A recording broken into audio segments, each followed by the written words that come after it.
Hello everyone, this is Greyshot 117. While I was on vacation, I got to see a movie called Annabelle Creations. Now, I've kind of been hit or miss on the Conjuring franchise, not because it's a bad franchise. For those who don't know, The Conjuring and Conjuring 2 are very, very good movies set on real-life personas of people who probably made up a bit of it, but still, the movies at least is in a universe where all this stuff is real.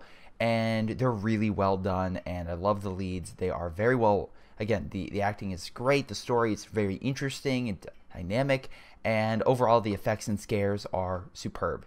The first Annabelle movie was not. This is a prequel to that prequel, and it's really good.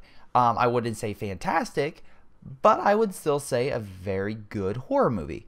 It takes place with a family losing their, definitely losing their young daughter, and then because of the loss of that that entailed, they open up their house to essentially young orphans, and like a small orphanage to come in, all young girls, ranging in ages, and the story sets around them and the events that take place in that house that they stay in. I don't want to get too in depth, but the question is this movie, again, as a horror film, is it good? And as a Conjuring film, does it live up? Because Annabelle did not.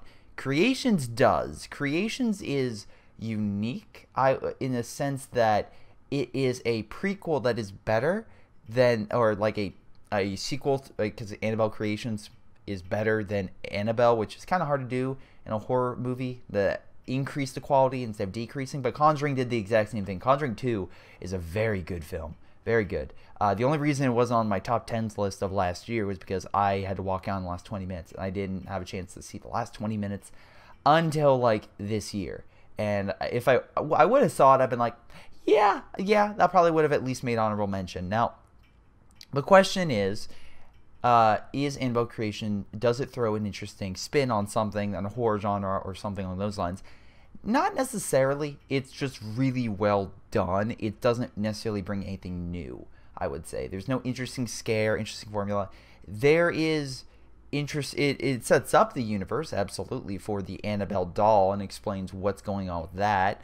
But the whole thing about, I guess, any sort of originality the film has is not necessarily there. I know it was like, I wasn't shocked of how the story was progressing, although to be fair, how it progressed was very, very interesting, because one of the characters is disabled, or has because of polio, has a weakened leg. So that aims to have more susceptibility to the character that actually I really enjoyed, because again, it just adds in this new dynamic of fear and tension with a person that is more, they can't run away, essentially. It's why actually I have a soft spot for a movie called Abominable on Sci-Fi, because literally it stars a guy watching a creature kill everyone around him, and he's stuck in a wheelchair, and he can't, and no one believes him.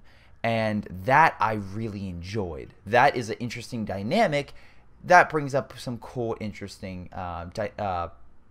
character setup for him, and later on in the film. In this movie, it does the exact same thing. So I really, really enjoyed that aspect. And sure, there's a lot more detail on about the creation of the doll and everything along those lines. So if you're a big Conjuring fan, you should be pleased by this. And actually pleased by a little setup to other films as well that may or may not be coming down the pipeline. We'll see. But yeah, overall, I would say that if you're looking for a horror film, this is very good. On the negatives, I'm not going to go into spoilers. I would say that it's kind of tropey in a sense, where it's like certain things will happen. It's like, oh, come on.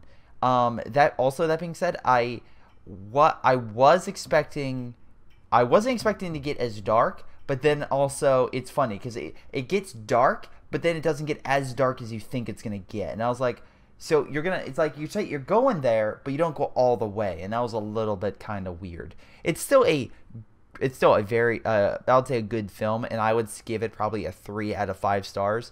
In your case, oh, Greyshot, why would you do that? Again, the child acting is great. I just found it just wasn't that unique. It just didn't have that extra step, and it was an enjoyable movie, but it was just a good, solid film. I just felt that because it was a little bit too tropey for my book. and I wish it would have gone a little further. I didn't really care for the soundtrack, but the scares, the acting itself, and overall just the bit of story was pretty good. Though again, it just fills in. It's just a little bit hard to believe in some aspects with this thing, because sometimes it's the antagonistic force, I would say, is probably a good characteristic. It's a little bit hard to define. I'm just like, okay, that's cool by how it's going, but you're really making this thing like all powerful, and then how they defeat it is incredibly like, really? That's how you defeat it? I'm like, all right, whatever. I mean, like, because essentially this thing is acting like a superhero or a supervillain, and then you just easily I'm like, really? After everything we just saw? Also, they stay in the house a little too long, for my opinion. After a certain development, out.